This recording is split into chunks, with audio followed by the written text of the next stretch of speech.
Un hombre acaba de recibir 2 balas en el pecho. Está de pie. Pide otro whisky.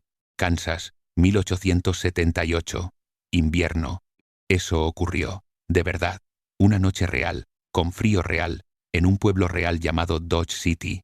Y lo que pasó después va a cambiar para siempre la manera en que ves el salvaje oeste. Durante décadas, Hollywood te vendió una mentira perfecta. Salones brillantes, pianos alegres, pistoleros elegantes con sombreros limpios, mujeres en vestidos de seda, duelos donde gana el bueno. La realidad fue otra cosa, más oscura, más brutal, y al mismo tiempo mucho más extraordinaria de lo que cualquier película se atrevió a contar. Hoy vamos a entrar juntos en esos lugares, los que nadie quiso mostrar, los 10 hechos más brutales, más sorprendentes y más reales sobre los salones del salvaje oeste. Hechos que los libros de historia casi nunca mencionan, que los historiadores tardaron décadas en reunir, que una vez que los conoces, no puedes olvidar. Casi nunca mencionan.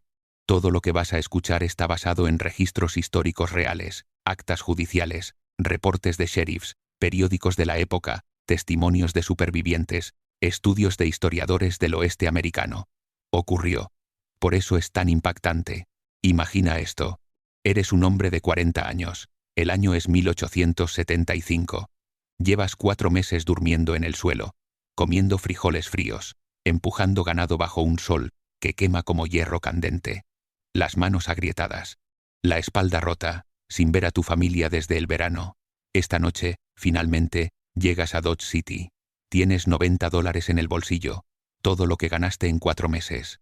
Y frente a ti, con las puertas abiertas de par en par, con luz de lámpara de aceite y el sonido de un piano, está el salón. ¿Entras? Claro que entras. Todos entraban. Y dentro esperaba una trampa tan bien construida que la mayoría de los hombres que entraban esa noche saldrían sin un centavo. Algunos no saldrían vivos. Hecho 1. El alcohol que vendían los salones del viejo oeste no era whisky. Era veneno, en el sentido literal de la palabra. El líquido oscuro que las películas muestran con tanta elegancia era, en la mayoría de los casos, una mezcla fabricada en la trastienda del mismo establecimiento. Y los ingredientes de esa mezcla explican por qué la gente del viejo oeste moría tan joven. La base era alcohol industrial, el tipo que se usaba para limpiar herramientas, curtir cuero, conservar cadáveres. Le añadían agua, porque el agua era gratis. Luego tabaco masticado, para darle ese color ámbar que la gente asociaba con whisky de verdad, pimienta de cayena, para reproducir el ardor en la garganta que los bebedores esperaban sentir. Y en los pueblos más alejados de cualquier control, donde nadie iba a hacer preguntas, también añadían estricnina, veneno de rata. Dosis pequeñas, porque producía un efecto estimulante que hacía que el cliente quisiera seguir bebiendo. Los propios cantineros bautizaron estas mezclas con nombres que eran honestidades. Taos, Lightning, Skull Bend, y el más famoso, Rot Gut, intestinos podridos. Una descripción técnica de lo que el líquido hacía al cuerpo del que lo bebía con regularidad. Los médicos de las ciudades del oeste documentaban los mismos síntomas una y otra vez: temblores permanentes en las manos, pérdida de memoria, alucinaciones, deterioro del hígado. Hombres que morían antes de cumplir 45 años sin que nadie pudiera explicar exactamente por qué, sencillamente porque no existían los conocimientos ni los instrumentos para identificar un envenenamiento crónico. Y aquí viene algo que oscurece todavía más el cuadro. Los hombres sabían que el whisky era malo. Todo el mundo lo sabía. Los vaqueros, los mineros, los trabajadores del ferrocarril, sabían perfectamente que lo que bebían los estaba destruyendo. Y seguían bebiendo, semana tras semana, año tras año, porque en el viejo oeste, ese veneno era el anestésico más barato y más disponible en cientos de kilómetros a la redonda. La única manera que muchos hombres encontraban de olvidar, por unas horas, la dureza de su vida. Los propietarios de los salones lo sabían.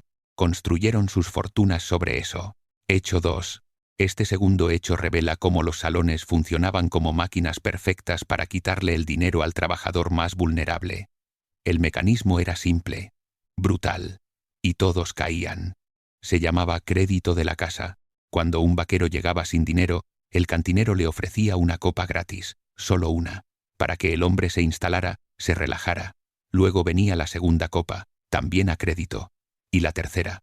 Cuando el cliente ya llevaba suficiente en el cuerpo como para no calcular bien lo que debía, El cantinero sacaba el cuaderno, y la cuenta era siempre más alta de lo que el hombre recordaba. ¿Podía discutir? El cuaderno estaba escrito. La memoria del vaquero era borrosa, y en muchos casos, el cantinero tenía amistad con el sheriff, o era el propio sheriff quien tenía parte del negocio. Pagar la deuda era la diferencia entre salir caminando o salir esposado. Pero el crédito era solo el primer engranaje. El siguiente era el alquiler. Muchos propietarios de salones también tenían las pensiones donde vivían esos trabajadores. Las tarifas, altas. La solución que ofrecían, más crédito. Para cuando el vaquero quería irse del pueblo, le debía al mismo hombre el dinero de las bebidas, el alojamiento y la comida. Todo con intereses que nadie había explicado al principio.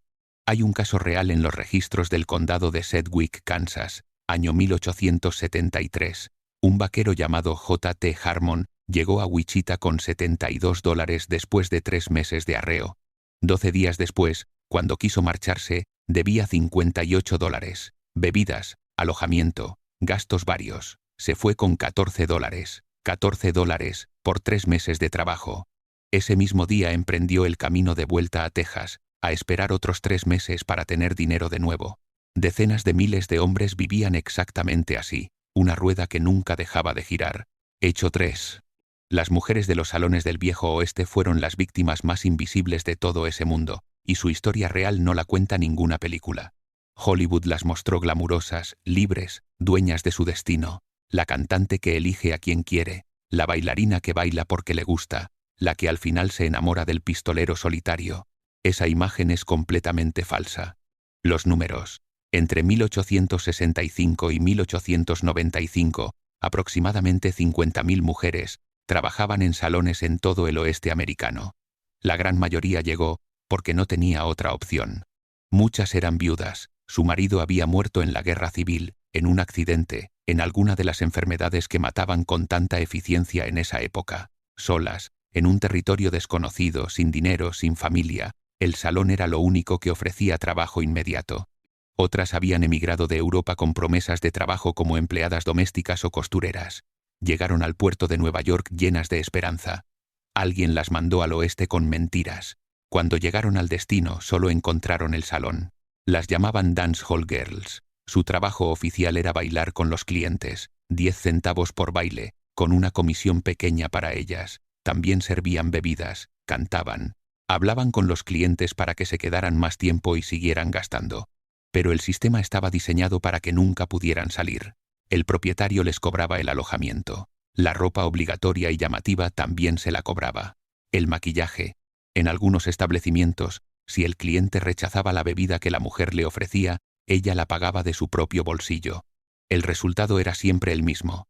Independientemente de cuánto ganaran, siempre debían más de lo que tenían. La deuda era permanente, diseñada para ser permanente. Esclavitud, con otro nombre. En 1872, un periódico de Abilene documentó el caso de una mujer identificada solo como Rosie la francesa. 3 años trabajando en el mismo salón. 2 de esos 3 años fue la mayor fuente de ingresos del establecimiento. Y en los libros de contabilidad, Rosie tenía una deuda equivalente a 4 meses de salario. Cuando intentó irse, el propietario amenazó con denunciarla por robo. Rosie permaneció 2 años más.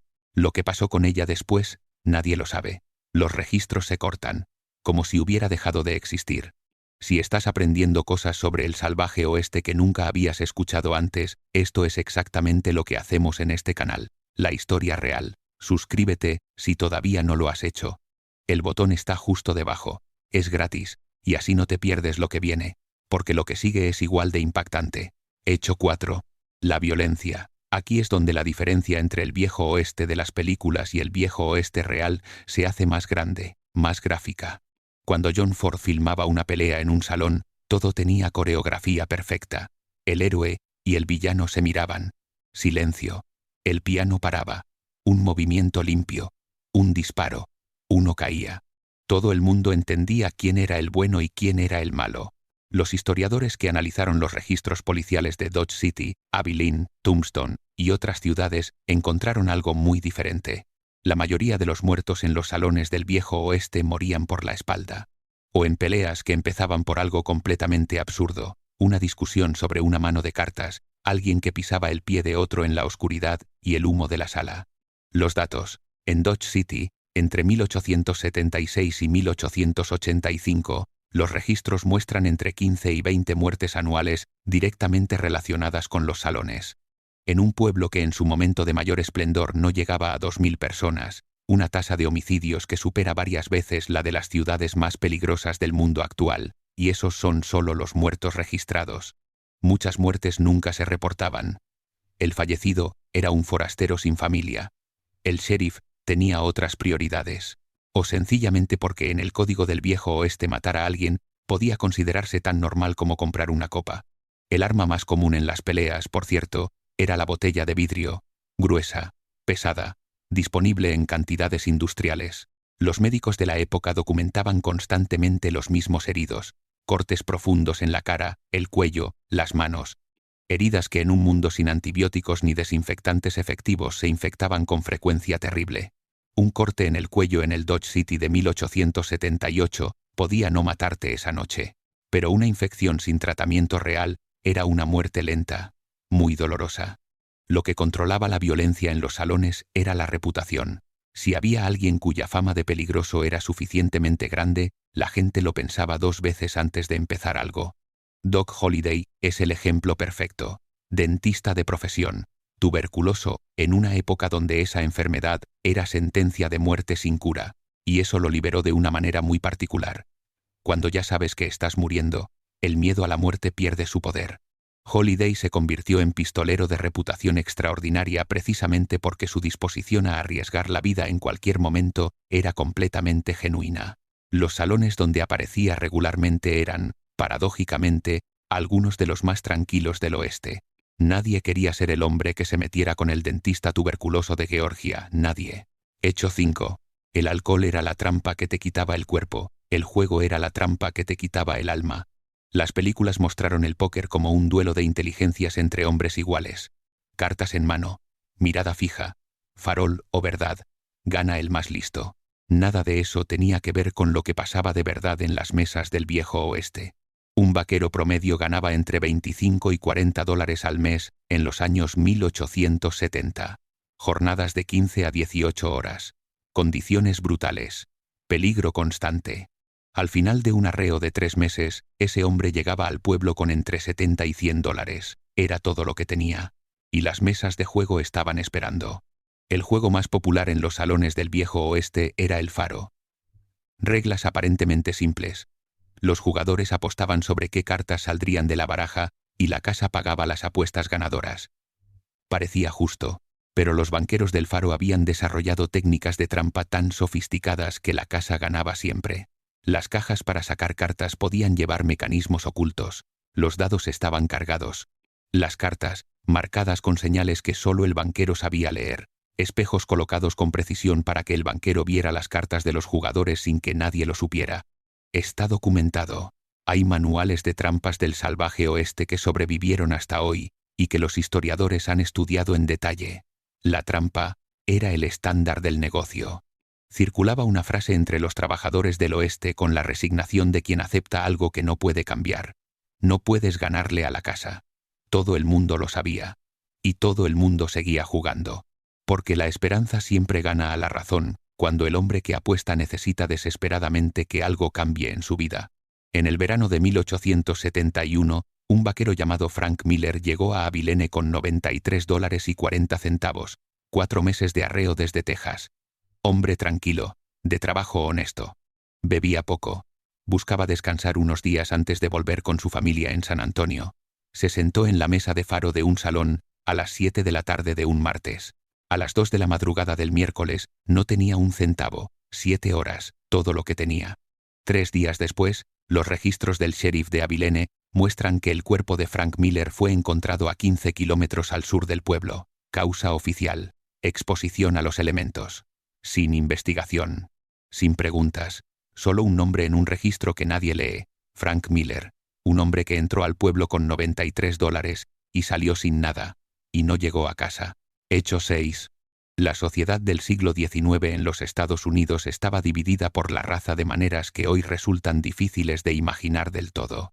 La esclavitud había terminado formalmente con la Guerra Civil en 1865, pero la discriminación racial era una realidad cotidiana en prácticamente todos los aspectos de la vida pública. Los hombres negros tenían vetada la entrada a los mismos restaurantes que los blancos, los mismos servicios, el voto, en muchos estados, y los salones del Viejo Oeste eran una excepción parcial y complicada a esa regla. Había salones estrictamente segregados, muchos, pero había también otros, especialmente en ciudades remotas, campamentos mineros, enclaves alejados de la influencia del Este, donde hombres de todas las razas bebían juntos, apostaban juntos y se peleaban juntos. La miseria lo explicaba todo. Cuando la soledad es suficientemente grande, los hombres tienden a dejar de lado los prejuicios que se permiten cuando tienen la comodidad de elegir con quién se sientan. Los vaqueros negros representaban aproximadamente el 25% de toda la fuerza de trabajo de los grandes arreos del oeste. 1 de cada 4 vaqueros era negro. Y casi nadie lo sabe, porque la imagen que Hollywood construyó era casi siempre la de un hombre blanco. Una de las mayores distorsiones históricas del cine americano del siglo XX, estos vaqueros tenían una relación complicada con los salones. En muchas ciudades, les cerraban la puerta principal.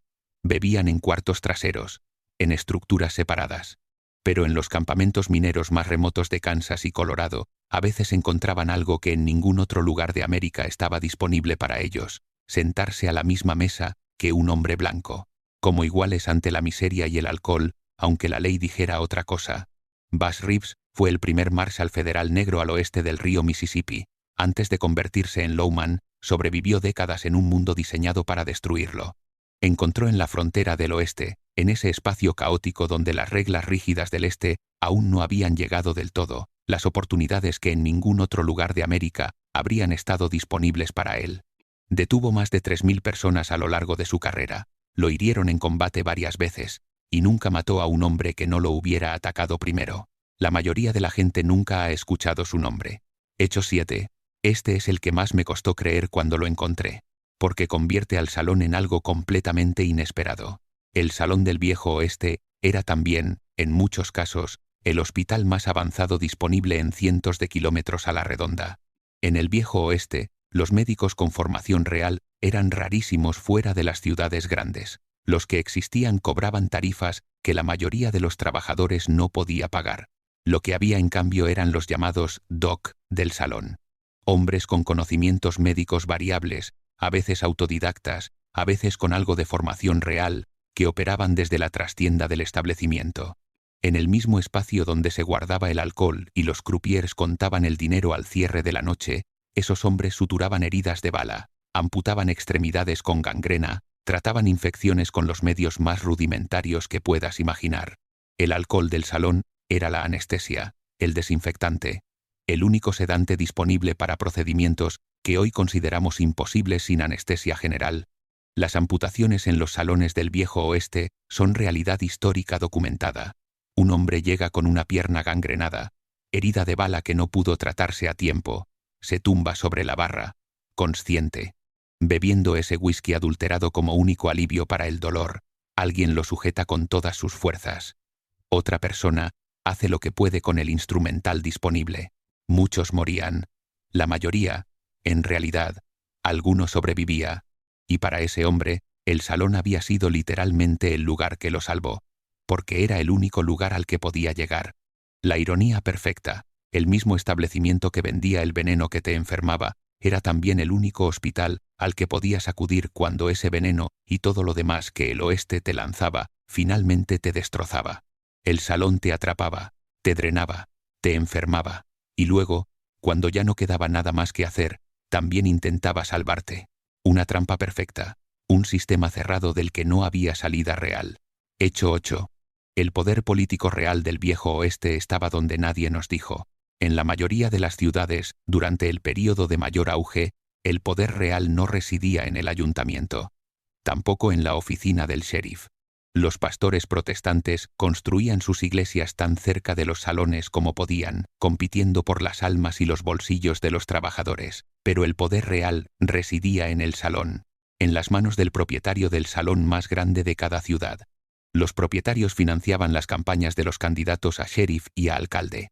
Prestaban dinero a los ganaderos más influyentes. Decidían qué proveedores podían trabajar en la ciudad y cuáles no.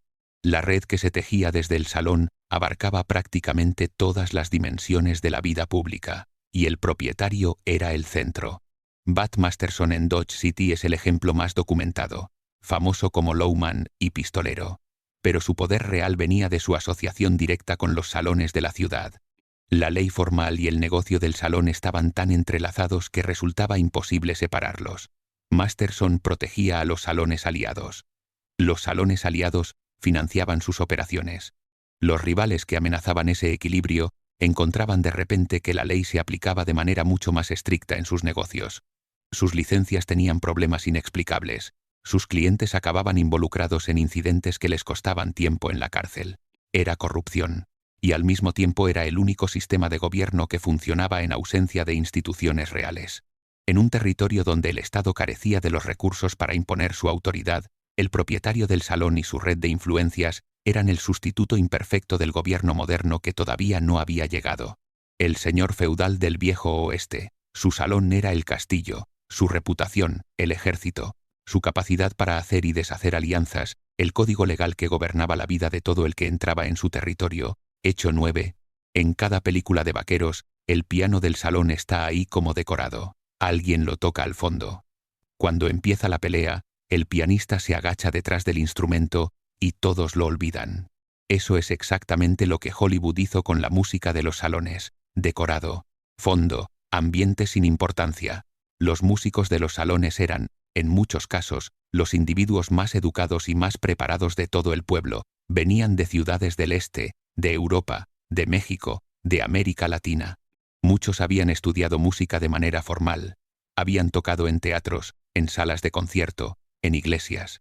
Y alguna circunstancia de su vida, la ruina económica, el alcohol, la desesperación, los había llevado hasta ese salón polvoriento en medio de ningún lugar, donde tocaban el mismo piano desafinado noche tras noche para hombres que bebían veneno y jugaban con dinero que no tenían. Y en ese trabajo encontraban algo que los sorprendía a ellos mismos: valor. Eran profundamente valorados. El pianista de un salón exitoso ganaba entre $20 y $40 por semana. El vaquero promedio ganaba entre $6 y $10 por el mismo periodo. Era una de las ocupaciones mejor pagadas disponibles en cualquier ciudad del oeste. Los buenos músicos eran disputados con la misma intensidad con que los propietarios competían por las mejores ubicaciones o las mejores marcas de alcohol. Un pianista talentoso podía doblar los ingresos de un salón, porque hacía que los clientes se quedaran más tiempo. Cada minuto adicional era más bebidas vendidas, más apuestas, más dinero fluyendo hacia la caja del propietario. En Abilene había un pianista conocido como Ragtime Jimmy. Su nombre real nunca quedó en ningún documento oficial. Era conocido en todo el territorio de Kansas por los nuevos ritmos sincopados que empezaban a emerger en el sur del país. Los ritmos que décadas después evolucionarían en lo que conocemos hoy como ragtime, base del jazz. Jimmy tocaba en el Long Branch Saloon durante 5 años consecutivos a lo largo de los 1870s. Hay testimonios de vaqueros que afirman haber permanecido un día extra en la ciudad después de su arreo, postergando el regreso a Texas, solo para escuchar a Jimmy tocar una vez más antes de emprender el camino de vuelta. Piensa en lo que eso significa. En un mundo donde la música grabada no existía, la radio no existía, la radio no existía. El único acceso de un trabajador del campo a la música en vivo era esto: una noche al año, quizás 2, en el salón del pueblo al que llegaba después de meses de trabajo. Para ese hombre, el pianista del salón era el artista más importante que iba a escuchar en su vida. La única fuente de algo parecido a la belleza disponible en una existencia de una dureza casi imposible de imaginar desde el siglo XXI. La música en los salones del viejo oeste era medicina del alma. Lo que mantenía cuerdos a hombres que de otra manera se habrían quebrado. Hecho 10. El mundo de los salones del viejo oeste murió poco a poco, golpe tras golpe, durante aproximadamente 20 años, entre 1875 y 1895. El primer golpe lo dio el ferrocarril. Esto puede sonar paradójico porque el ferrocarril es lo que hizo posibles las grandes ciudades del oeste, lo que llevó a más gente, más dinero, más oportunidades. Pero también llevó algo que los salones no podían sobrevivir: orden. Llevó familias completas. mujeres que no trabajaban en salones, iglesias y escuelas, una clase media que quería vivir en un entorno parecido al de las ciudades del este, con leyes claras, con seguridad física, con instituciones que funcionaran. Y esa clase media, tan pronto como tuvo suficiente peso político, empezó a presionar para regular los salones de maneras que hacían imposible el modelo de negocio que los había hecho tan lucrativos. Kansas aprobó en 1881 la primera ley de prohibición estatal del alcohol del país. En la práctica, la ley fue ignorada durante años porque las fuerzas económicas eran demasiado poderosas, pero sentó un precedente. Estableció que la sociedad tenía voluntad de cambiar. El segundo golpe fue el movimiento de mujeres que lucharon contra el alcohol. Y aquí hay una ironía histórica que merece un momento de atención. Las mujeres del viejo oeste, las mismas que habían sido las víctimas más invisibles del sistema de los salones, se convirtieron en las principales agentes del cambio que los destruiría. La Women's Christian Temperance Union, fundada en 1874, llegó a los territorios del oeste con una determinación que no tenía nada que ver con señoras puritanas. Organizaban, protestaban, publicaban periódicos, presionaban legislaturas estatales, y en más de una ocasión entraban físicamente a los salones para volcar barriles de alcohol y destruir el mobiliario mientras las autoridades miraban sin saber cómo reaccionar. La más famosa fue Carrie Nation, una mujer de Kansas que entraba en los salones con un hacha y destruía cuanto encontraba. La arrestaron más de 30 veces. Nunca se detuvo. Cada arresto era una victoria, más cobertura periodística, más apoyo público, más presión política.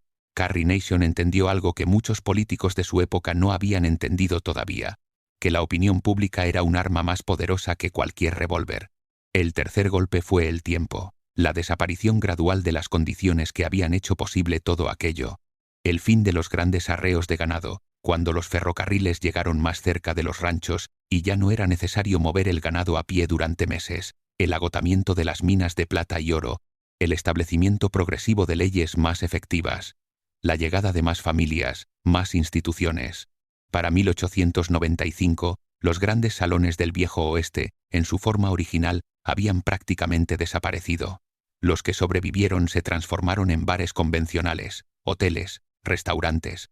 Las ciudades que los habían albergado se convirtieron en otra cosa, o desaparecieron por completo, dejando ruinas de madera que el viento y el sol del oeste redujeron a polvo en pocos años. Y entonces comenzó el mito.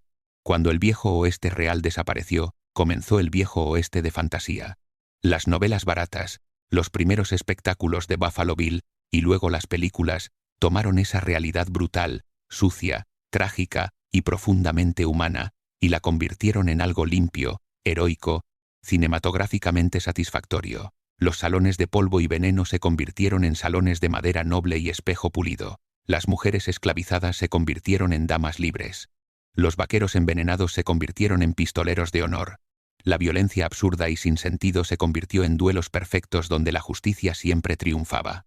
El mito fue tan poderoso, tan bien construido, que hoy, más de 150 años después, cuando escuchas las palabras viejo oeste o saloon, lo primero que te viene a la mente es la película, la canción, la imagen de Hollywood, el mundo real, con toda su complejidad, su oscuridad y su humanidad imperfecta, fue borrado y reemplazado por una fantasía que resultaba más cómoda, más vendible y más útil para contar una historia que sonara bien.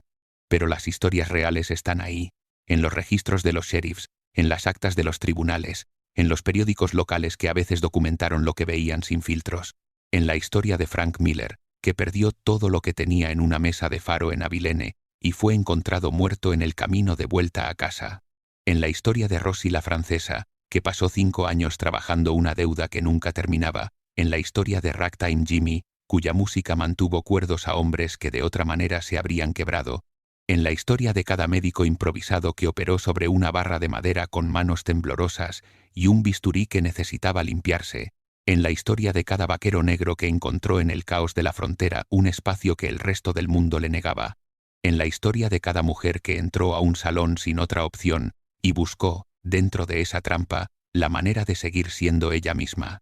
Esas son las historias reales, las que nadie te contó. 10 hechos brutales, 10 verdades, 10 ventanas hacia un mundo que fue mucho más oscuro, mucho más complejo, y mucho más humano de lo que cualquier película se atrevió a mostrarnos. La próxima vez que veas una escena de salón en una película, piensa en lo que hay debajo del glamour, el olor de ese lugar, el whisky adulterado con veneno de rata, la deuda que nunca se termina, el pianista que toca para no pensar, la mujer que sirve bebidas y sonríe mientras cuenta los días para salir de ahí, el vaquero que pone sus últimos $90 sobre una mesa de faro sabiendo, en algún rincón de su mente, que no los va a recuperar. El médico que sutura heridas de bala con aguardiente y una aguja de coser sobre una barra de cantina. Toda la humanidad que esos lugares contenían, imperfecta, dura, extraordinaria, real. El viejo oeste fue un experimento humano en condiciones extremas. Millones de personas que decidieron, o que fueron obligadas, a cruzar el límite de lo conocido hacia algo que nadie podía garantizarles que iba a salir bien. Y en ese experimento, el salón fue simultáneamente lo peor y lo único que muchos de ellos tenían, su trampa y su refugio, su ruina y su única fuente de algo parecido a la comunidad, el lugar donde la sociedad humana se expresaba en su forma más cruda, sin cámaras, sin música orquestada que dijera qué sentir, solo el humo, el alcohol, el sonido del piano al fondo, el clic de los dados sobre la mesa. Y afuera, la noche infinita del oeste americano, tan vasta e indiferente que hacía que cualquier salón, por terrible que fuera, pareciera algo parecido a un hogar. Eso es lo que nadie te contó, y ahora tú ya lo sabes. Si llegaste hasta aquí, gracias de verdad, significa que te importa conocer la historia real. Suscríbete, si todavía no lo has hecho. Y si conoces a alguien que disfrute de la historia, o que le gusten las películas del oeste, comparte este video. Esta historia merece ser conocida. Nos vemos en el próximo.